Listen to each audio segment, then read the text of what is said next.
හැමගෙනම අදත් සාදරයෙන් පිළිගන්නවා අපේ මිස්ටර් සිනමලයික් YouTube channel එකට. ඔන්න අද අපි අරන් ඇවිල්ලා තින්නේ 2022 දී රිලීස් වුණ හොරර් කැටගරි එකට අයිති වෙන බුචිලාරාගෙන ෆැමිලි මූවි එකේ කතාව.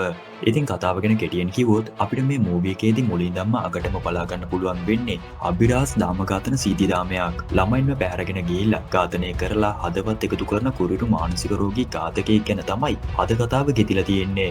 ඉතින් මේ සීරියල් කිලර් කවුද කියලා හරියටම දැනගන්න නම් ඔයාලට මේ ෆිල්ම් එක අපිත් එක්ක බලන්නම වෙනවා.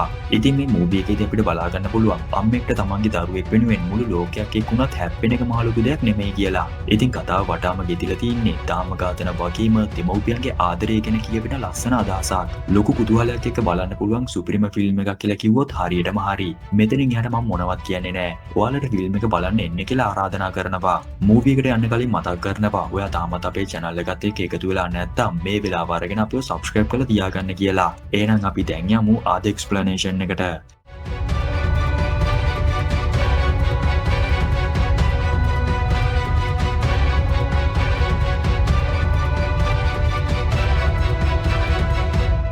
ඉතින් කතාව ආරම්භයේදීම අපිට පෙන්වන්නේ ડોක්ටර් කෙනෙක් ඔපරේෂන් තියටර් එකේ ඉඳලා ගෙදර යන්න පිටත් වෙනවා.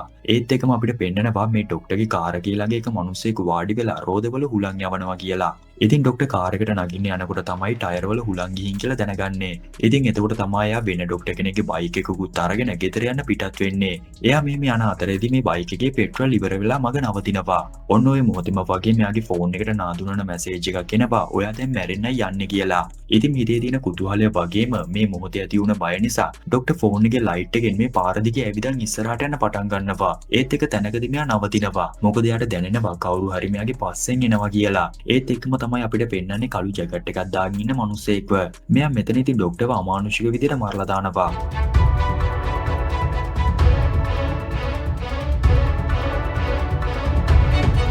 මෙහෙම මරලා දාන්න හේතුව නම් කතාව ඉස්සරහට තමයි අපිට දැනගන්න වෙන්නේ. මේ වෙස් වලාගෙන ආපු මිනිස්සයා මෙතනදී වෙස් මුණ අයින් කළත් අපිට මේ කෙනාව හරියටම පැහැදිලි වෙන්නේ නැහැ. ඉතින් මේ කොටසින් පස්සේ අපිට පෙන්වන්නේ කේෂාව් කියන පොලිස් නිලධාරියා. එයා වැඩ කරපු පොලිස් ස්ටේෂන් එකෙන් වරංගල් කියන පොලිස් ස්ටේෂන් එකට ට්‍රාන්ස් එකක් හදාගෙන අලුත් CI විදිහට වැඩ බාර ගන්න සිද්ධිය.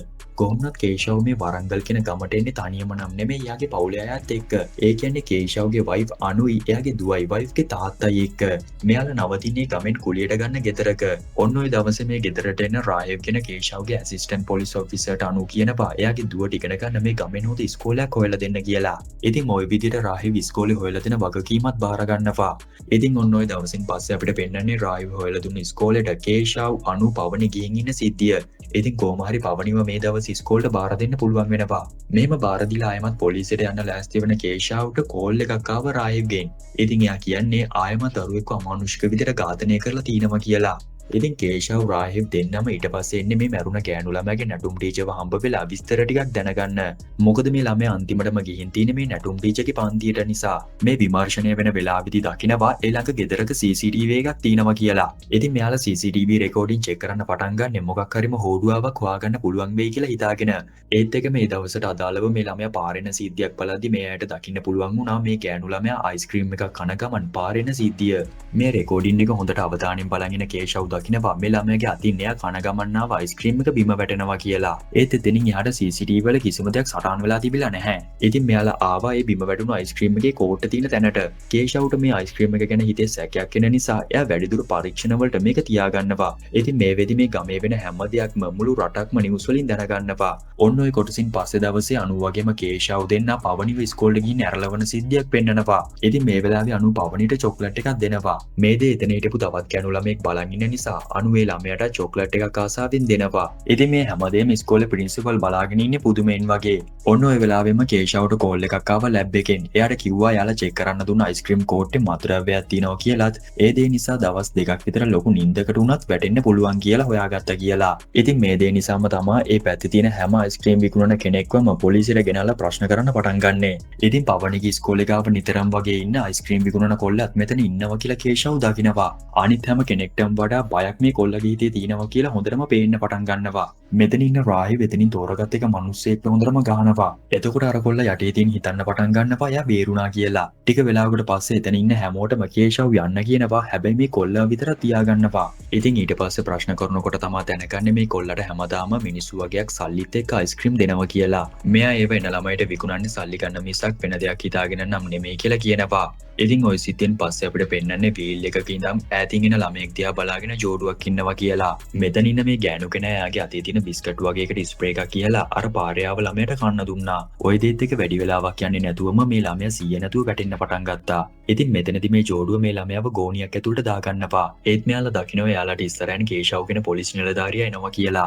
ඒත් මේ වෙදි සම්පූර්ණයෙන්ම වගේ ළමයාව ගෝණියකට දාගෙන ඉන්න නිසා කේෂව් මේ දේ දකින්නේ නම් නැහැ. ඒ ටිකක් ඉස්සරහට ගිහිල්ලා ආයමත් සැකේට වගේ බයික් එක නවත්තන කේෂව් වහනවා මේ ගෝණිය මොනවද තියෙන්නේ කියලා. ඉතින් කේෂව් දකින්න මේ මිනිස්සයා පිටේ තියාගෙන ඉන්න ගෝණිය ලේපෙල්ලන් තියෙන විදිය. ඉතින් බයෙන්ම මේ ගෝණිය බිමින් තියෙන මේ කෙනා ගෝණිය ලෙහලා පෙන්නන්නේ මැරිච්ච මීයෙක්ව. ඔන්න ඔය විදිහට ගෝණිය ලේ කැවුනේ මැරිච්ච මීයා නිසා කියලා පෙන්නනවා. ඉතින් කේෂව් මේ මිනිස්සයාට යන්න කියලා එයාත් ආපහු යන්න පටන් ගන්නවා වෙන සැක කරන්න හේතුවක් නැති නිසා. කේෂව් මෙතනින් ගිය ගමන්ම අර මිනිස්සයා කරන්නේ ගෝණිය ලෙහලා කුණු කොටට යටින් හිටපු ළමයාව වීල් එකේ දාගෙන පාළු ගෙදරකට අරන් යන එක. ඉතින් මේ ගෙදර ඒ වගේ සිය නැති කරලා ගෙනාපු ළමයි ගොඩක් ඉන්නවා. ඉතින් ඊට පස්සේ අපිට පෙන්වන්නේ කේෂව් ගෙදර ඇවිත් අනු එක කතා කර කර ඉන්නවා. ඔන්න ඔය වෙලාවේ එතනට ආපු රාහිව් කියන්නේ අමානුෂික විදිහට මරලා දාපු තවත් දරුවෙක්ගේ මල සිරුරක් හොයාගත්ත කියලා. ඉතින් මේ දෙන්නත් එකම මල සිරුර තියෙන තැනට ගියාම දකින්න දෙයින් කේෂව් පුදුම වෙනවා. මොකද මේ මැරිලා ඉන්නේ එදා ඉස්කෝලේදී අනු චොකලට් එකක් දීපු ගෑනු ළමයා. මේ ඝාතනය ගැන තව විස්තර හොයන කේෂව්ට දැනගන්න පුළුවන් වෙනවා මේ දරුවගේ හදවත ශරීරයෙන් වෙන් කරලා කියලා. ඒ වගේම මෙයාත් වයස අවුරුදු 8ක ගෑනු ළමයෙක් කියලා තහවුරු කරගත්තා. ඉතින් කේෂව්ට වැඩි වෙලාවක් යන්නේ නැහැ තේරුම් ගන්න මේක වයස අවුරුදු 8ක ගෑනු ළමයින්ගේ හදවත් ගන්න කරන අපරාධයක් කියලා. ඉතින් මේ වෙලාවේ කේෂව් වෙනි පොලිස් ස්ටේෂන් එකේ රාහිව් එක්ක මේ ඝාතනයන් ගැන කතා කරන ගමන් මේ වෙලාවේ රාහිව්ට එනවා කෝල් එකක්. ඒකෙන් දැනගත්තා ආපහු කුඹුරකින් වයස අවුරුදු 8ක ගෑනු ළමයෙක්ගේ මල සිරුරක් හම්බ වුණා කියලා. කොහොමුණත් මේ අපරාධවල අවසානයක් නම් පේන තෙක්මානික නැහැ. මොකද එන්නෙම ගෑනු ළමයිගේ මිනිමෙරුම් වැඩි වෙන නිසා. ඉතින් මේ පණිවිඩය ලැබුණු ගමන්ම මෙතනට කේෂව් වගේම රාහිව්ත් ආවා. එයාලා දකින්න තවත් අහිංසක දරුවෙක්ගේ මරණයක් වෙලා තියෙන විදිය. කොහොමුණත් මෙතන සෝදිසි කරන මෙයාලට හම්බ වෙනවා කලින් දවසේ රෑ බීලා එතනම දාලා ගිය හිස් බියර් ටින් වගේක්. මේත් එක්කම තමයි කේෂව් වගේම රාහිව්ත් මෙතන පාටි දාපු අයව හොයන්න උත්සාහ කරන්නේ. ওই දෙයත් එක්ක ඉක්මනට මේ පාටි දාපු අයවත් පොලිසියට හොයාගන්න පුළුවන් වුණා. ඒ වගේ මෙයාලගෙන් ප්‍රශ්න කරන් යනකොට තේරුම් ගියා මේ අපරාධයට මෙයාලගේ සම්බන්ධයක් නැහැ කියලා. ඒත් එදා රෑ පාටිය වෙලාවෙදි ගත්ත වීඩියෝස් කේෂව් බලනවා. ඒ බලද්දි මෙයාලට ඈතින් ආව වෑන් එකක් කුඹුරක් ගාව නවත්තන සිද්ධියක් දකිනවා. අන්න ඒ නිසා ඒ වෑන් එකේ නම්බරේ මෙතන දිලියා ගන්න කේෂව් ඊළඟට හොයන්න පටන් ගන්න මේ කහපාට වෑන් එක මොකද්ද කියලා. කොහොම හරි කේෂව්ට පුළුවන් වුණා මේ වෑන් එක ඉස්කෝලේ ළමයින්ව අරන් යන ඉස්කෝල් වෑන් එකක් කියලා හොයාගන්න. අන්න ඒ නිසා එයා ආවා ඉස්කෝලේ මේ වෙදි වෑන් නවත්තලා තියෙන තැනට. එතනදී වීඩියෝස් එකේ දැක්ක විදියම නම්බරයක් තියෙන ඉස්කෝල් වෑන් එක තිබ්බා. කොහොම හරි කේෂව් මේ වෑන් එකේ ඩ්‍රයිවර් කවුද කියලා හොයාගෙන යද්දී දුර ඉඳලම කේෂව් වෙනව දැකපු ඩ්‍රයිවර් මෙතනින් දුවන්න පටන් ගත්තා. ඒත් මේ කෙනාව ඉක්මනට මල්ල ගන්න පුළුවන් වෙන නිසා දරුණු විදියට කේෂව් මේ මනුස්සයට ගහනවා. ඒත් විස්තරේ දන්නේ නැතුවනේ මේ කෙනා දිව්වේ. කොහොමුණත් එයා කියනවා මං කලින් දවසේ මගේ වෑන් එකේ ගිය ළමයේගේ මාලයක් ගත්තා. අන්න ඒ නිසා බයට තමයි දිව්වේ කියලා. ඉතින් කේෂව් මේ ඩ්‍රයිවර්වත් අල්ලගෙන එමම යන්නේ ඉස්කෝලේ ප්‍රින්සිපල් ගාවට. ප්‍රින්සිපල්ටත් විස්තරේ කියලා කේෂව් කරන්නේ ඉස්කෝලේ CCTV චෙක් කරන එක. ඉතින් මේ වෙලාවේ කේෂව් දකිනවා මේ වෑන් එක ඊයේ දවසේම තිබිලා තියෙන ඉස්කෝලේ ඇතුලේ කියලා. ඉතින් මේ එක්කම තමයි කේෂව්ට තේරුම් යන්නේ මේ නම්බර් ප්ලේට් එක තියෙන තවත් වෑන් එකක් මේ ළඟම තියෙන්න ඕනේ කියලා. මොකද එහෙම නැතුව එකම වෑන් එක තැන් දෙකක තියෙන විදියක් නැහනේ. ඔය කොටසත් එක්කම ඊට පස්සේ අපිට පෙන්වන්නේ කේෂව්ට ඉල්ල නිලධාරියෙක් බයින විදිය. එයා කියන්නේ කේෂව් ඔයා ආපු දවසේ ඉඳලම වෙන්නේ මිනිමරුම් කියලා. දැනට වෙලා දින මිනිමරුම් ප්‍රමාණයත් හොඳටම වැඩි. ඔයාට කිසිම අපරාධයක් හොයාගන්න බැරි නම් ඔයාගෙන් කිසිම වැඩක් වෙන්නේ නැහැ කියලා. කොහොමුණත් කේෂව් මේ සිද්ධියත් එක්ක ඉන්නේ ගොඩක් ලොකු පීඩනයකින්. ඉතින් මේ පීඩනයත් එක්ක මේ වෙනකම් වෙන කිසිම මිනිමරුමක් නවතින්නේ නැහැ. එන්නෙම වැඩි වෙනවා මිසක්. ඉතින් මේ වෙද්දි කේෂව් වෙන්නේ ලොකු පීඩනයකින්. මොකද කිව්වොත් අතුරුදාන් වුණ හැම ළමයෙක්ගේම දෙමව්පියන් ඇවිල්ලා පොලිසිය අඬ අඬා වැළපෙනවා. මේ මොන දේ වුණත් කේෂව් වගේම රාහිව් කොච්චර මේ ළමයිගේ අතුරුදාන් වීම ගැන හෙව්වත් එයාලට කිසිම හොඩුවාවක් හොයාගන්න නම් වෙන්නේ නැහැ. ඉස්සරහට මොන වගේ දෙයක්ද කරන්න කියලාවත් හරියට සැලසුමක් නැතුව මේ අයට වෙන දේවල් වලට මුහුණ දෙන්න සිද්ධ වෙනවා. කොහොමුණත් ඔය අතරේ අපිට පෙන්නනවා ළමයි පැහැර ගන්න වැඩ කරන කුණු එකතු කරන මිනිස්සයව වගේම එයාගේ වැඩවලට එකතු වෙලා ඉන්නේ එයාගේ කල්ලියයි. ඉතින් මෙතන ඉන්නේ වයස අවුරුදු 8 වගේ පොඩි ගෑනු ළමයි විතරයි. මේ හැමෝම ඉන්නේ සීයේ නැතුව. මේ වෙලාවේ මෙතන ඉන්න ගෑනු කෙනෙක් කියනවා නැව හෙට එනවා. ඒ හින්දා අපි අද රැට කොහොම හරි මේ ළමයිව නැවට දාන්න ඕනේ කියලා. ඉතින් මෙතන වෙන්නේ ළමයින්ව මුදලට විකුණන එක. ඒත් මේම ළමයින්ව මුදලට විකුණනම නම් මේ පැහැර කරන ළමයි අතර කීප දෙනෙක් මැරෙන්නේ කොහොමද? ඒක ශරීරයෙන් හදවත වෙන් කරලා අන්න එතන තියෙන්න ඕනේ හැංගිච්ච ලොකු රහසක්. අපි බලමු මේ අභිරහස මොකක්ද කියලා. ඔය දේත් එක ඊළඟට අපිට පෙන්වන්නේ කේෂව පොලිස් ස්ටේෂන් එකේ ඉන්නකොට CCTV රෙකෝඩින් බලන ගමන් ඉන්න විදිය. එයා මේ බලන්නේ කුණු එකතු කරන මිනිස්සයා දිහා. ඔහොම බලාගෙන ඉදි කේෂවුට මේ වෙනකම් දැකපු නැති දෙයක් මේ ගෝණිය තුලින් පේන්න පටන් ගන්නවා. ඒ තමයි යා පැහැරගත ළමයේගේ අතක් ගෝණී ඉරිච්ච තැනකින් එළියට ඇවිල්ලා තිනවා කියලා. ඉතින් මේත් එකම තමයි කේෂව රායෝට කියන්නේ අපි මේ මිනිස්සයා ගැන හොයන්න ඕනේ. මේ මිනිස්සයාගේ ෆොටෝ එකක් හැම පොලිස් ස්ටේෂන් එකටම යවන්න කියලා. ඉතින් මේ අතරේ තමයි තරුණ ගෑනු ළමයෙක් යාගේ තාත්තත් එක්ක ඇවිල්ලා පැමිණිල්ලක් දාන්නේ මැරේක් ඇවිත් ඌට කරදර කරන්න හදන නිසා එයාට ඉස්කෝලේ යන්න බයයි කියලා. ඉතින් මේ ගෑනු ළමයාට කරදර කරන්නේ වෙන කවුරුවත් නෙමෙයි කතාවේ පෙන්නන ළමයි බැහැර ගන්න මිනිස්සයම තමයි. මෙතනදී රායු වගේම මේ පැමිණිල්ල දාන්න ආව හැමෝමයි මේ ගෑනු ළමයාට නිතරම කරදර කරන තැනට යනවා. ඒ යන්නේ වෙනද වගේම මේ ගෑනු ළමයාට පාරේ තනියෙන් ඉස්සරහට යන්න කියන්න. මොකද මේ වෙලාවෙත් කරදර කරන්නේ මිනිස්සයා ආවොත් රායු බලා ගන්නම් කියන ගමන්. ඉතින් හිතුවා වගේ මේ මිනිස්සයා ඉස්සරහට ආවා ඇවිල්ලා මේ ගෑනු ළමයාට කරදර කරන්න පටන් ගත්තා. ඔන්න ඔය වෙලාවේ රාහිවියාගේ අතේ තිබ්බ පිස්ටල් එක අතර ගන්න වෙලාවේ අහම්බෙන් වගේ මේ සීතිය දැක්ක මේ මැරයා. ඔන්න ඔය දේ නිසා බය වෙන මේ කෙනා අර ගෑනු ළමයාගේ බෙල්ලට තියුණු ආයුධයක් තියාගෙන මෙතන ඉන්න හැමෝවම බය කරනවා. කොහොමුණත් රායුට මෙතනදී අඩියක් පස්සර ගන්න උනා. එයා පිස්ටල් එක බිමින් තියලා මේ ගෑනු ළමයාට මොනවත් කරන්න එපා කියලා ඉල්ලුවා. ඒත් මේ ගෑනු ළමයාට පාර දෙන මේ මැරයා එහෙමම බයික් එකක නැගලා යනවා. ඒත් මෙතනදී කේෂව් තියෙන වෙඩි පහරින් මේ මැරයා බයික් එකත් එක්කම වැටුණා. ඔය දේත් එක මෙතන ලොකු රණ්ඩුවක් වෙන්න පටන් ගත්තා.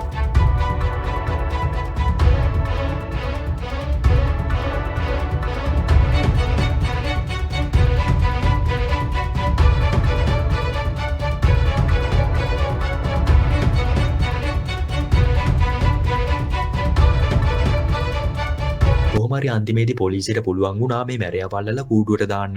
ඊට පස්සේ මේ හිර කරගෙන හිටපු ළමයි හැමෝවම නිදාස් කරනවා අර මනුස්සයාගේ පාපොච්චාරණය නිසා. ඔන්න ඔය විදිහට මේ කල්ලි අතරේ හිටපු හැම ළමයෙක්වම බේරගෙන පොලිසියට ගේන්න කේෂවුට පුළුවන් වුණා. ඒ වගේම ළමයි අතුරුදහන් වුණ හැම පවුලක්ම මෙතනට ඇවිත් යාළගේ ළමයාව අරගෙන ගියේ කේෂවුට ගොඩක් ස්තුති කරලා. කොහොමුණත් ඒක අම්මා කෙනෙක් මෙතන බැකෑපත් වුණා යාගේ දුව මෙතන නැහැ කියලා. ඉතින් මේ ගෑනු ළමයාගේ නම අනීතා කියලා දැනගන්න පුළුවන් වුණා. ඒත් වැඩි වෙලාවක් යන්න කලින් පොලිසියට ආරංචි වුණා මේ අනීතාගේ මලසිරුර පාළු පාරක තියෙනවා කියලා. ඉතින් මේ විදිහට ටික වෙලාවකට පස්සේ අනීතාගේ මලසිරුර එක පාළු පාරක තිබිලා හම්බ වුණාම තමයි මේ කේස් එක හිතපු නැති පැත්තකට යන්නේ. අපිට පෙන්වන්නේ මේ අනීතාගේ මලසිරුර තියෙන තැනට ගිහින් ඉන්න කේෂව් රාහිබ් දෙක එකතු වෙලා එතන මේ වෙද්දි තියෙන අඩිසලකුණු චෙක් කරන විදිය. ඉතින් මේ අඩිසලකුණු වල සාම්පල් එකක් යාලා ගන්නවා ඒව අධිකරණ වෛද්‍ය හරහා චෙක් කරගන්න.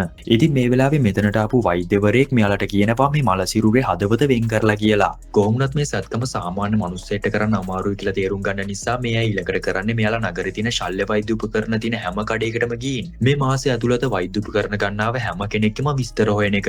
ඉතින් මෙතනදී එක කඩේකින් සැකසහිත පුද්ගලයෙක් ගැන තොරතුරු හම්බ වෙනවා. ඒත් එයාව අල්ලගන්න නම් මේ කඩේට ආයමත් ඒ පුද්ගලයා දුරකථන ඇමතුමක් ගන්නකන් ඉන්න සිද්ධ වෙනවා. අන්න ඒ නිසා කේෂව මේ ශල්‍ය වෛද්‍ය උපකරණ තියෙන කඩේ ඉන්න ගෑනු ළමයට කියන්නේ ආයමත් මේ මිනිස්සයා කතා කරොත් අපිව දැනුවත් කරන්න කියලා. ඉතින් මෙහෙම කියලා වැඩි දවසක් ගියේ නැහැ කේෂව ටික්මන්ටම කෝල් එකක් ආවා මේ කඩේ ඉන්න ගෑනු ළමයාගෙන්. එයා කියනවා වෙනතට එන සැකසහිත ඒ පුද්ගලයා කතා කරනවා කියලා. ඉතින් මෙතනදී කේෂව් කරන්නේ මේ කෝල් එක හොරෙන් අහගෙන ඉන්න එක. මේ වෙලාවේ කෙනා කියනවා යාට හදිසි වැඩ වගේකට සත්කම් කරන උපකරණ ටිකක් ගන්න ඕනේ. ඒව ගන්න හවසට එනවා කියලා. ඉතින් මේ සුදාකර කියන මිනිස්සයා වෙන කවුරුවත් නෙමේ කේෂව්ගේ මාමණ්ඩි. ඉතින් මෙතනදී මේ සුදාකර කියන කේෂව්ගේ මාමණ්ඩි ළමයි පැහැරගන්නේ කොහොමද කියලා පෙන්නනපා. පොඩි පොඩි සෙල්ලම් වලට චොක්ලට් වගේ දේවල් ළමයිට පෙන්නලා ඉස්කූල් වෑන් එකේම පෙනුම තියෙන තවත් වෑන් එකකින් ළමයින්ව පැහැරගන්නපා. ඉතින් පුංචි ළමයි මේ දේවල් වලට ඉක්මනටම අහු වුණා. කොහොමුණත් දැන් කේෂව් දැනගත්තා මේ අභිරහසේ කොනකයාගේ මාමණ්ඩිත් ඉන්නවා කියලා. ඒත් හරියටම තාම දන්නේ නැහැ මේ ඝාතකයා කවුද වගේම මොන අරමුණකට යාගේ මාමණ්ඩි වෛද්‍ය උපකරණ මිලදී ගන්නවද කියලා. කොහොමුණත් මේ ගැන කල්පනා කර කර එළියට යන්න හදනකොටම රායු කියනවා එදා මලසිරුර ගාව තිබ්බ සපත්තුව ගැන විස්තර හොයාගත්ත කියලා. ඉතින් කියන්නේ මේ සපත්තුව වෙන කාගේවත් නෙමෙයි ඔයාගේ කියලා. ඉතින් මෙතනදී ෂොක් වෙන කේෂව් ගෙදර ගිහලා යාගේ සපත්තුව බලනවා. එතකොට එයා දකිනවා එදා අපරාධය සිද්ධ වුණ තැන තිබ්බ පස් වගේම ලේත් මේ සපත්තුවේ ගෑවිලා තියෙන විදිය.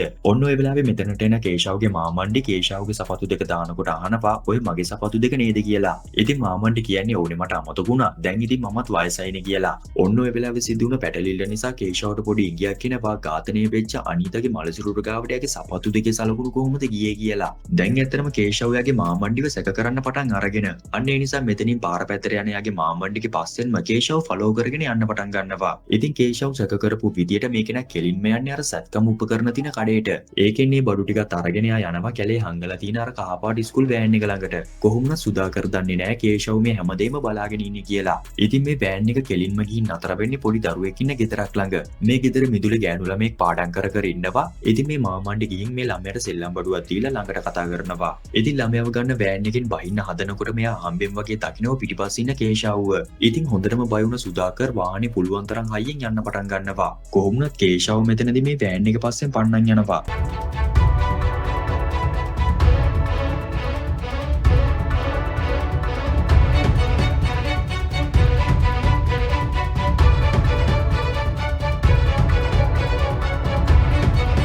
ඔන්න ඔය වෙලාවේ රායිව්ටත් කෝල් එකක් දීලා මේ ළමයි පැහැරගන්නේ කවුද කියලා යාට කියන්න හදනකොටම පැත්තෙන් ආව ජීප් එකක් කේෂාව හප්පගෙන යනවා. මේ අනතුර නම් හිතා මතාම කරපු එකක්. මොකද අනතුර සිද්ධ කරපු කෙනා එක මොහොතක්වත් තියෙන්නේ නැතුව මෙතනින් පැන ගන්නවා. කොහොමුණත් කේෂාවට ගොඩක් අමාරු වෙනවා. ඒකත් එක්ක කේෂාව මේ වෙදී හොස්පිටල් එකකට අරගෙන යන සිද්ධියක් බලා ගන්න පුළුවන්. ඒ වගේම කේෂාවගේ තනතුරට අලුත් නිලධාරියෙක් පත් කරනවා. මොකද කේෂාවට දැන්ම නම් හොඳ වෙන පාටක් පේන්නේ නැති නිසා. ඉතින් අපිට හොඳට බැලුවොත් අඳුර ගන්න පුළුවන් මේ කේෂාවගේ තැනට ඇවිල්ලා තින්නේ යාව ජීප් එකෙන් හප්පලා මේ විදිහ අනතුරක් කරපු කෙනාමයි කියලා. ඉතින් අපි බලමු කේෂාව එක මේ කෙනාට තියෙන මොන වගේ තරහක්ද කියලා. කොහොමුණත් මේ කෙනාව දවසේම මේ මිනිමෙරුම් ජාලයේ විස්තරයකින් එක හොයන්න පටන් ගන්නවා. කොහොමුණත් මේ කෙනා ඉන්නේ කේෂාව එක ලොකු තරහකින්. අන්න ඒ නිසා රායිව් කේෂාව ගැන කොච්චර දේවල් කිව්වත් එච්චරටම ගණන් ගන්නේ නැහැ. අලුතෙන් ආව CI මොහමඩ් කියන්නේ මේ ගමේ අපරාධ වෙන්න පටන් ගත්තේ ඔයා හොඳයි කියන කේෂාව ආව දවසේ ඉඳන්. ඒ වගේම මේ මෑතකදී වෙච්ච ඝාතනයේ ළඟ තිබිලා හමුන සපත්තු අඩි සලකුණත් කේෂාවගේ කියන එක අමතක කරන්න එපා කියලා. ඔන්න ওই විදිහට CI මොහමඩ් එක එකතු වෙලා කේෂාවගේ සම්පූර්ණ අතීතයම හොයන්න පටන් ගන්නවා. එතනදී දැනගන්න ලැබුණා කේෂාව කියන්නේ අනාථ දරුවෙක් විදිහට හැදුන වැඩුණ ડિප්‍රෙෂන් කියන රෝගයෙන් ජීවත් වුණ කෙනෙක් කියලා. ওই දෙයත් එක CI මොහමඩ් කේෂාව කලින් වැඩ කරපු පොලිස් ස්ටේෂන් එකට ගිහිල්ලා විස්තර හොයන්න පටන් ගත්තා. මෙතනදී කේෂාවට ළඟින්ම වැඩ කරපු කෙනෙක් කියනවා කේෂාව කියන්නේ ගොඩක් හොඳ මිනිහෙක් කියලා. එයා මේ දාලා ගියේ එයාගේ දුව පවණි මැරුණාට පස්සේ. එයාලට තාමත් එයාලගේ දුව මතක් වෙන නිසා එයාලගේ මේ තියෙන ගෙදර විකුණුවෙත් නෑ කියලා මේ කෙනා කියනවා. ඉතින් හොඳටම දන්නවා රායු තමයි පවණිට ඉස්කෝලයක් පවා හොයලා දුන්නේ. ඉතින් මෙතනදී රායු කියනවා පවණි මැරිලා නැහැ. එයා තාමත් ඉස්කෝලේ යනවා කියලා. ඉතින් මේ වෙලාවේ අලුතෙන් ආපු CI මොහමඩ් කල්පනා කරලා මේ විස්තර කියපු කෙනාගෙන් අහනවා පවණි මැරුණේ කොහොමද කියලා. ඉතින් මේ කෙනා මෙයාලව එක් කරගෙන යන්නේ එයා මැරුණ හොස්පිටල් එකට. ඉතින් මෙතනදී පවණිට ප්‍රතිකාර කරපු ડોක්ටර්ව හම්බ වෙනවා. එයා මේ සිද්ධිය පැහැදිලි කරලා කියනවා පවණිට තිබ්බ දුර්ලභ හදවත් රෝගයක් නිසා හරිම වෙලාවට එයාගේ හදවත බද්ධ කරගන්න බැරි වුණ නිසා පවණි මැරුණා කියලා. ඒ වගේම මෙයාලා දැනගත්ත පවණිගේ සත්කමෙන් දවස් 4කට පස්සේ මේ සත්කම කරපු ડોක්ටර්ව අමානුෂික විදිහට මරලා දාලා තිබුණා කියලා. මතක ඇතිනි කතාව ආරම්භයේදීම පෙන්නපු මාරයා සිද්ධ කරපු ඝාතනය. ඉතින් මේ ඝාතනය වුණ ડોක්ටර් තමයි පවණිගේ සත්කම් කරපු ડોක්ටර් වෙන්නේ. කොහොමද ඒ දැනගත්ත තොරතුරුත් එක්ක මේ අය ආව පවණිගේ ඉස්කෝලේට. මෙතනදී ප්‍රින්සිපල්ව හම්බ වෙන CI මොහමඩ් පෙන්නනවා පවණිගේ පින්තූරයක්. ඒත් මේ ළමයාව දැකලා නැහැ කියන නිසා CI මොහමඩ් ප්‍රින්සිපල්ට චෝදනා එල්ල කරනවා ළමයික දකින්නවත් නැතුව ඔයා කොහොමද ඉස්කෝලේට මේ ළමයාව බඳව ගත්තේ කියලා. ඔන්න ඔය දේ නිසා මෙතනදී හොඳටම බය වෙන ප්‍රින්සිපල් එදා වුණ සිද්ධිය එකක් නෑර පැහැදිලිව කියන්න පටන් ගන්නවා. ඒ තමයි එදා කේෂාව 91 ආවත් එතන කිසිම දරුවෙක් ඉඳලා නැහැ. හැබැයි එයාලා හැසිරලා තියෙන එතන පවණි ඉන්නවා වගේ. ඉතින් කේෂාවගේ බලකිරීමට තමයි එදා ප්‍රින්සිපල් දරුවෙක් ඉන්නවා වගේ බොරුවට රඟපාලා තින්නේ. ඉතින් කේෂාව ප්‍රින්සිපල්ව කලින් ඉඳලම දැනුවත් කරලා තිබුණා අනුයාගේ මැරුණ දුවප යාළගේ ඉන්නවා වගේ මවාගෙනයි ජීවත් වෙන්න කියලා. අන්න ඒ නිසා අනුගේ හිත රිද්දන්න බැරි නිසා තමයි ප්‍රින්සිපල් එදා පවණිව දැක්කේ නැති වුණා ඉස්කෝලේට ගත්තේ කියලා CI මොහමඩ්ට කියනවා. කොහොමවත් මෙයාලා හැමදාම දරුවව ඉස්කෝලේට දාන්න ආපහු එක් කරගෙන යන්නත් ආවා කියලා කියනවා. CI මොහමඩ් උනත් මේ දේවල් වලින් තේරෙන්න ගන්නවා මෙච්චරකල් කේෂාවගේ පවුලේ හැමෝම ජීවත් වෙලා තින්නේ මවාගත්ත ලෝකික කියලා. කොහොමවත් ප්‍රින්සිපල් මේ දේවල් බලාගෙන ඉන්න බැරිම තැන මේක අනුගේ තාත්තට කියලා තිබුණා. ඉතින් එතකොට තමයි ප්‍රින්සිපල් මේ වෙනකම් දැනගෙන හිටපු නැති දෙයක් අනුගේ තාත්තා හරහා දැනගන්නේ. ඒ තමයි කාලයකට කලින් මෙයාලා හරි ලස්සන පවුලක් විදිහට ජීවත් වෙලා තිනවා. ඒත් හදිස්සිය ඇති වුණ කම්පැනියක් නිසා පවණිව හොස්පිටල් ඇඩ්මිට් කරනවා. මේ වෙලාවේ ડોක්ටර් කියලා තිබුණා මාස 6ක් ඇතුළත හදවතක් බද්ධ කළේ නැත්නම් එයා මැරෙනවා කියලා. ඉතින් ඒ වගේම ડોක්ටර් කියලා තිනවා සල්ලි ලෑස්ති කරලා තියන්න. මට පුළුවන් හදවත් දායකයෙක්ගෙන් හදවතක් අරගෙන බද්ධ කරන්න කියලා. ඉතින් ඒත් හිතපු නැති විදිහට සත්කම අවසානයේදී පවණි මැරිලා තිනවා. ඔන්න ඔය විදිහට විස්තර දැනගත්ත CI මොහමඩ් ඊළඟට යන්නේ කියන්නේ මේ වෙද්දි සීයා ඇවිල්ලා හොඳ තත්ත්වයේ ඉන්න කේෂව්ව අත්අඩංගුවට ගන්න. මොකද මේ හැම වරදකටම සැකකාරයා විදිහට කේෂව්ව සැක කරන නිසා. ඒත් මෙතනදී කේෂව්ව බයික් එකේ දාගෙන එන සීයි මොහමඩ් එක තැනක නවතිනවා. ඒ තමයි මීට දවස් ගානකට කලින් ගෑනු ළමයෙක්ගේ මල සිරුරක් හොයාගත්ත කුඹුරක් ගාව. සීයි මොහමඩ් කේෂව්ව මෙතනට එක් කරගෙන එන්න හේතුව තමයි ඒ මරුණ ළමයාගේ තාත්තා වෙන්නේ සීයි මොහමඩ් නිසා. ඉතින් මේ මරණය කළේ කේෂව් කියලා සැක කරන නිසා තමයි සීයි මොහමඩ් එදා කේෂව්ව වාහනයකින් හපලා මරන්න හදලා තින්නේ. කොහොමුණත් එයාගේ දුව මරපු පලිය ගන්න හිතාගෙන සීයි මොහමඩ් කේෂව්ව බෙලට ඇදලා දාන්නේ. දුවගේ මරණය වුණ තැනම මේ මනෝව්‍යාධික ඝාතකයාත් ඉවර කරලා දාන්න කියලා හිතාගෙන. සීයි මොහමඩ්ගේ මුළු ජීවිතේම වෙලා තිබුණේ යාගේ දුව විතරයි. ඉතින් මේ වේදනාව මෙතනදී එළියට ගන්න සීයි මොහමඩ් කේෂව්ට හොඳටම පහර දෙනවා. ඒත් මෙතනදී කේෂව්ගේ වාසනාවකට සීයි මොහමඩ්ගෙන් බේරෙන්න පුළුවන් වුණා. ඒත් මොහමඩ් නම් මේක අතාරින්න හිතන්නේ නැහැ. ඉතින් ඔය සිද්ධියෙන් පස්සේ අපිට පෙන්නනවා කේෂව්ගේ මාමණ්ඩිගේ ඊළඟ ඉලක්කය වෙන විනීත කියන ගෑනු ළමයාව. මෙතන ඉන්න පොලිස් නිලධාරියාත් එක්ක විනීත දවසක් ඇවිදින්න යනවා. ඒත් හිතපු නැති විදිහට කේෂව්ගේ මාමණ්ඩි මෙතනදී විනීතව පැහැරගන්නේ මේ ඉන්න නිලධාරියටත් හොඳටම ගහලා. කොහොමුණත් ඔලුවට වැදුණු දරුණු පහර නිසා මේ කෙනාට කිසි දෙයක් කරගන්න බැරි වෙනවා. මේ වෙද්දි අනුගේ තාත්තා මේ පැහැරගත්ත ළමයාව දෙන්නේ අනුට. ඉතින් මෙයාගේ තාත්තාගේ මේ අපරාධවලට අනුත් සම්බන්ධයි කියලා මෙතනදී පෙන්නනවා. විනීතව බේරගන්න මෙතනදී කේෂව් මේ වාහනේ පාසෙන් පන්නන සිද්ධියක් අපිට බලා ගන්න පුළුවන්. ඒත් එයා කීයටවත් හිතන්නේ නෑ මේ පැහැර ගැනීමට එයාගේ බිරිඳ අනු සම්බන්ධ වෙලා ඇති කියලා. කොහොම හරි විනීතව මේ වාහනෙන් එළියට ගන්න පුළුවන් වෙනවා. ඒත් එයා දකින්නේ නැහැ ඇතුලේ ඉන්න අනුව. ඉතින් මෙතනින් පස්සේ අනුට කෝල් එකක් ගන්න කේෂව් අනු ඉන්න තැන අහගෙන එතනට යනවා. ඒ යන්නේ විනීතගේ ආරක්ෂාවට අනුට විනීතව බාර දෙන්න හිතාගෙන. ඉතින් කෝල් එක ආන්සර් කරලා අනු කියන්නේ කෝවිල ගාවට ඇවිල්ලා දරුවව බාර දෙන්න කියලා. මොකද මේ වෙද්දි අනු ඉන්නේ කෝවිලේ කියලා තමයි කේෂව්ට කියන්නේ. ඔන්න ඔය විදිහට ඉක්මනටම කෝවිලට එන අනු කේෂව්ට කලින් මෙතනට ඇවිල්ලා කිසි දෙයක් නොවුන ගානට දරුවව බාර ගන්නපා. ඉතින් මේ කිසි දෙයක් දන්නේ නැති කේෂව් අනුට දරුවව දීලා ආපහු වෑන් එක පස්සෙන් පන්නන්න පටන් ගන්නවා. මේ වෙලාවේ දරුවව වඩා ගන්න අනු හරිම සතුටින් තමයි ඉන්නේ. කොහොම හරි වෑන් එක පස්සෙන් පන්නගෙන ගිය කේෂව්ට පුළුවන් වුණා මාමණ්ඩි වල්ල ගන්න. මෙතනදී කේෂව් මේ ඉන්නේ අනුගේ තාත්තා කියලාවත් හිතන්නේ නැතුව කරපු වැරදි මතක් කරලා පාරවල් දෙක තුනක් ගහනවා. කොහොමුණත් මේ වෙලාවේ තමයි අනුගේ තාත්තා මේ වෙනකම් කේෂව්ගෙන් හංගන් හිටපු රහසක් කේෂව්ට කියන්නේ. ඉතින් පවනි මරුණ දවසට පස්සේ දවසේම අනුගේ ඔළුවත් පැලිලා දිනපා. ඉතින් මේ නිසා සීයාවම අනු පිස්සුවෙන් වගේ හැසිරෙන්න පටන් අරගෙන තිනවා. ඒ තමයි මරුණ දුව පවනි තාමත් යාගේ ළඟ ඉන්නවා කියලා හිතාගෙන. ඉතින් ડોක්ටර්ස්ලා කියලා තිනවා අනුට අතීත දේවල් අමතකයි. කොටින් මෙයාට පවනි මරුණ එකත් අමතක වෙලා කියලා. ඒ වගේම පවනි මරුණ කියලා යාට දැනගන්න දෙන්න එපා කියලාත් මෙතනදී ડોක්ටර්ස්ලා කියලා තිනවා. ඉතින් මේ සිද්ධි වලින් පස්සේ පවනි යාලා අතර නැති වුණත් යාලා හැසිරෙන්නේ තාමත් වෙනද වගේම පවනි යාලා ළඟින් ඉන්නවා කියලා හිතාගෙන. කොහොමුණත් මේ දෙයින් තේරෙනවා ඇත්තටම මානසික ලෙඩක් තිබිලා තියෙන කේෂව්ට නෙමෙයි අනුට කියලා. ඒ වගේම පවනිට කිසිම හදවත් රෝගයක් තිබුණේ නැහැ කියලාත් මේ කෙනා ඔප්පු කරනවා. ඒ තමයි පවනිට සත්කම කරන තැන හිටපු ડોක්ටර් කෙනෙක් අනුට යාගේ තාත්තටයි කියලා තිබ්බා. ඔයාලගේ දුවගේ හදවතේ කිසිම ප්‍රශ්නයක් තිබුණේ නැහැ. ඒ පවනිගේ හදවත වෙනත් ළමයෙක්ට බද්ධ කරපු එක තමයි එදා කළේ කියලා. මෙන්න මේ ආරංචිය නිසා සත්කම කරපු ડોක්ටර් හම්බ වෙන්න යන අනු හොඳටම ડોක්ටර්ට ගහනවා. මේ අතරේදී තමයි ડોක්ටර් අනුව පඩිපෙලෙන් පල්ලයට තල්ලු කරන්නේ. ඉතින් මේ කිසි දෙයක් කේෂව්ට කියන්න ගිහින් නැහැ. මොකද මේ ප්‍රශ්න ගොඩක් දුර දිගේයි කියලා හිතලා. ඉතින් මෙහෙම කාලයක් යනකොට නිතරම වගේ අනු අසනීප වෙන්න පටන් අරගෙන තිනවා. මේත් එකම තමයි මාමණ්ඩි අනුට පොරොන්දු වෙන්නේ පවනිට ගැලපෙන හදවතක් තියෙන ළමයි ඔක්කොම යාගේ ළඟට ගෙනල්ලා දෙන්නම් කියලා. ඉතින් මෙතනින් පස්සේ තමයි අවුරුදු 8ක පවනි ගෙලේ වර්ගයේම තියෙන ගෑනු ළමයිගේ හදවත් අරගෙන මල සිරුරු ටික තැන් තැන්වල විසි කරන්නේ. ඉතින් මේ වගේම මෙයාලා මේකට ડોක්ටර් කෙනෙක්වත් පැහැරගෙන ඇවිල්ලා තිබුණා. ඉතින් මේකට පලිගන්න හිතාගෙන තමයි එදා පවනිගේ සත්කම කරපු ડોක්ටර්ව මාමණ්ඩි මැරුවේත්. ඉතින් මේ හැමදේම කියලා අනුගේ තාත්තා එහෙමම ඔළුව ඇරුණු අතේ යන්න පටන් ගන්නවා. ඒත් කේෂව් නම් ඉන්නේ නැගිටින්නවත් පණක් නැතුව හොඳටම ෂොක් වෙලා. ඉතින් මේ වෙලාවේ එකපාරටම කේෂව්ට මතක් වෙනවා එයා විනීත කියන ළමයාව දුන්නේ අනු අතර නේද කියලා. ඉතින් මෙයා මෙතනින් පස්සේ කෙලින්ම යන්නේ අනුව හම්බ වෙන්න. කොහොමවත් මේ වෙලාවේ අනු ගෙදර ඉන්නවා කියලා අපිට පෙන්නනවා. කේෂව් ගෙදර ගිය ගමන් මහන්නේ කෝවිල ළඟදී දුන්න ළමයා කෝ කියලා. ඉතින් මේ වෙලාවේදී කේෂව් දිහා උමුතුවෙන් වගේ බලන අනු කියනවා එහෙනම් ඔයා හැමදේම දැනගත්ත නේද? මල් ළමයාව රෙදි පෙට්ටිය හැංගුවා කියලා. තව ටිකකින් තාත්තාවම මේ ළමයාගේ හදවත අරගෙන පවනිට බද්ධ කරයි කියලා අනු කියනවා. ඉතින් මේ වෙලාවේ කේෂව් රෙදි පෙට්ටිය ඇරලා බලනකොට දකිනවා විනීත කියන ළමයා මේ පෙට්ටිය කොනක හංගලා තියෙන විදිය. ඔය අතර කේෂව් මේ පෙට්ටිය ළඟ ඉද්දි පිටිපස්සෙන් එන අනු පොල්ලක් අරගෙන කේෂව්ගේ ඔළුවට ගහනවා. ඉතින් කේෂව්ට මෙතනදී සිහිය නැති වෙන්න පටන් ගන්නවා. අනු කරන්නේ කේෂව්ව කාමරයක් ඇතුළට දාලා ලොක් කරන එක. මේ වෙලාවෙම මෙතනට අලුත් සීයි මොහමඩ් එනවා. එයා අහන්නේ කේෂව් ඉන්නවද කියලා. ඉතින් එයා ගෙදර නැහැ කියලා කියන නිසා සීයි මොහමඩ් ඒක විශ්වාස කරලා ආයෙමත් යන්න පටන් ගන්නවා. ඔය වෙලාවේදී අනු එයා හිතින්ම වාගත්ත පවනිට කියනවා අංකල්ට බායි කියන්න පුතේ කියලා. මෙන්න මේ දේ නිසා සීයි මොහමඩ්ට තේරෙනවා එයා ප්‍රින්සිපල්ගෙන් දැනගත්ත විදියට අනු කියන්නේ මානසිකව වැටිලා ඉන්න කාන්තාවක් කියලා. ඉතින් ආපහු යන්න ගියපු මෙයා අනුගෙන් අහන්නවත් නැතුවම ගේ චෙක් කරන්න පටන් ගන්න කේෂව් මේ ගෙදර ඉන්නවා ඇති කියලා හිතලා. ඉතින් ටික වෙලාවක් වෙලාවක් යනකොට එයත් දකිනවා මේ රෙදි පෙට්ටිය. මෙයා මේක අරින්න හදනකොටම අනු කරන්නේ කේෂව්ට කරා වගේම ඔලුවට ගහලා සිහිය නැති කරන එක. ඒ වගේම දැන් දෙන්නෙක් මේ ගෙදර සිහිය නැතුව ඉන්න නිසා අනු යාගේ ආරක්ෂාවට මේ කාමරේට ලීපටි ගහලා වහලා දානවා. ඔන්න ඔය අතරේ තමයි ඇඳුම් පෙට්ටියේ හිටපු මේ ළමයාට සිහිය එන්න ගන්නේ. එයා සිහිය ආව ගමන්ම කරන්නේ කිසිම සද්දයක් ඇහෙන්නේ නැති වෙන්න මේ ගෙදර ජනේලෙන් පැනලා යන්න උත්සාහ කරන එක. අනු මේ ළමයා පැනලා යන්න හදනවා කියලා හම්බෙන් වගේ දකිනවා. ඒ නිසා එයාත් මේ ළමයාගේ පස්සෙන්ම පන්නන්න පටන් ගන්නවා. ඉතින් වේගින් මේ ළමයා යාගේ අම්මා ගාවට යන නිසා අනුට එයාව මග ඇරෙනවා. ඔන්න ඔය වෙලාවේ තමයි මෙතනට රාහි වෙන්නේ. රාහි මේ කිසි දෙයක් දන්නේ නැති නිසා එයා අනුට මේ ළමයාගේ ගෙදරට යන්න අවසර දුන්නා. ඉතින් මේ වෙලාවේ රාහි මොහොමඩ්ට කෝල් කරනවා අපිට දරුවා හම්බුණා කියලා කියන්න. ඉතින් මේ වෙනකන් සිහිය නැතුව හිටපු මෙයාලට සිහිය එන්නේ මෙන්න මේ රාහිගේ කෝල් එක නිසා. ඉතින් මෙතනදී අලුත් සිහියයි මොහොමඩ් කියනවා අනු තමයි අපි හොයන මිනිමරුවා. එයාට දරුවව ගෙනියන්න දෙන්න එපා කියලා. ඉතින් කෝල් එක කට් කරලා රාහි පිටිපස්ස හැරෙන්න හදනකොටම වගේ අනු ඇවිතුල් ආයුධයකින් රාහිගේ බෙල්ලට අනිනවා. මෙන්න මේ දරුණු පහර දීම නිසා රාහිගේ ජීවිතේ දැන් තියෙන ගොඩක් අවදානම් තැනක.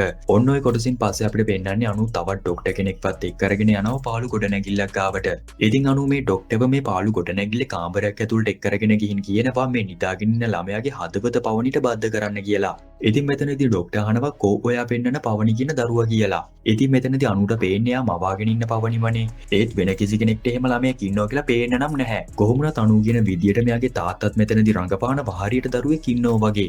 ඔය දේ නිසා ඩොක්ටර්ට තේරුම් යනවා මේ පවුලේ අයට මොකක් හරිම මානසික ආබාධයක් තියෙනවා වෙන්නත් පුළුවන් කියලා. ඉතින් මේ වෙලාවේ අනුගේ තාත්තා මේ ඉන්න ඩොක්ටර්ට තර්ජනය කරනවා කොහොම හරි මේක කරන්න. එහෙම නැති වුණොත් අපිව මරනවා කියලා.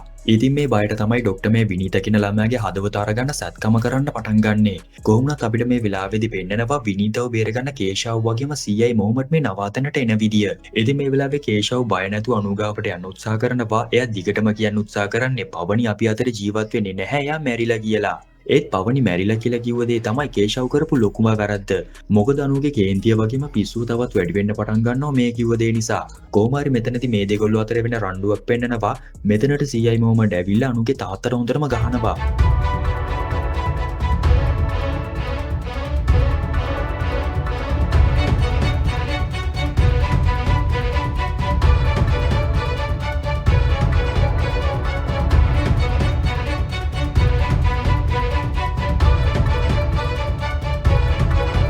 ඉතින් මේ අතරේ අපිට පෙන්නන්නේ මෙහෙට එක්කරගෙන ආව ඩොක්ටර් විනීත කියන ළමයාවත් අරගෙන පැන ගන්න හදන විදිය.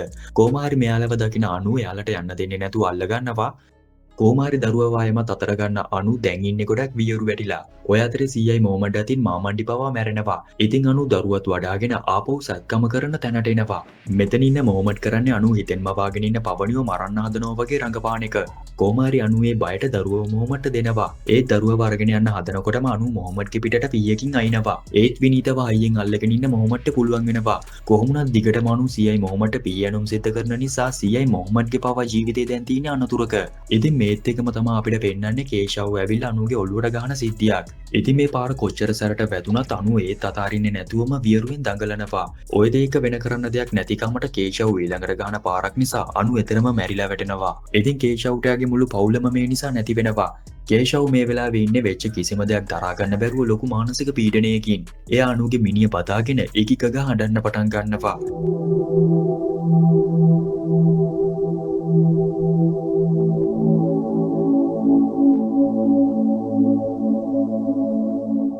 ඉතින් මේත් එකම අපිට පෙන්නන්නේ මේ සත්කම් කරපු කාමරේ මෙච්චර කල් මැරුණ ගෑනු ළමයිගේ හදවත් බෝතල් වල දාලා නම ගහලා තියෙන විදිය.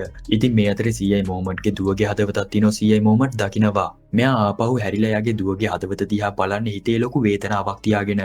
ඉතින් ඊට පස්සේ අපිට පෙන්නන්නේ ටික දවසකින් ආපහු කේෂව් පොලිස් ස්ටේෂන් එකේ වැඩ බාර අරගෙන උදේ මෙයා පොලිස් ස්ටේෂන් එකට යන්න හදන සිද්ධියක්. කොහොම හරි මෙතනදි වෙන්නේ කවුරුත් හිතන්නේ නැති දෙයක්. ඒ තමයි වැඩට යන බයික් එකට නගින කේෂව් ආයමත් ගෙදර පැත්තට හැරිලා බලද්දි දකිනවා මැරුම යාගේ දුව පවණි වගේම බිරිඳ අනු යාගේ දිහා බලාගෙන ඉන්න විදිය. ඉතින් කලින් අනු හිටපු මානසික මට්ටමේ තමයි මේ වෙදි කේෂව් වෙන්නේ කියලා කතාව අවසානයේදී අපිට පෙන්නුම් කරා. ඔන්න ඔය විදිහට තමයි මලසිරුල් වලින් වෙන් වෙච්ච හදවත් අභිරහසේ කතාව ඉවරුනේ. මේ කතාව අන්තිම වෙනකම් බැලුවා නම් කතාව ගැන වාගේ අදහසත් කමෙන්ට් කරන්න අමතක කරන්න එපා. ඉතින් තමන්ගේ දරුවෝ වෙනුවෙන් දෙමව්පියන් මොනවද කරන්නේ නැත්තේ? මේ හැමදේම කරන්නේ යාළගේ ළමයි වෙනුවෙන්. අද කතාව රස විඳ කෙනෙක් නම් ඒ දේ හොඳටම දකින්න ඇති. ඉතින් මේ වගේ සුපිරි මූවි රිවිව්ස් ආයමත් බලන්න කැමති නම් හිතන්න දෙයක් නෑ අපිව සබ්ස්ක්‍රයිබ් කරලාම එකතු වෙන්න. එහෙනම් මීගාව එක්ස්ප්ලනේෂන් එකෙන් ආයමත් හම්බෙනකම් අදට අපි ගිහින් එන්නම්.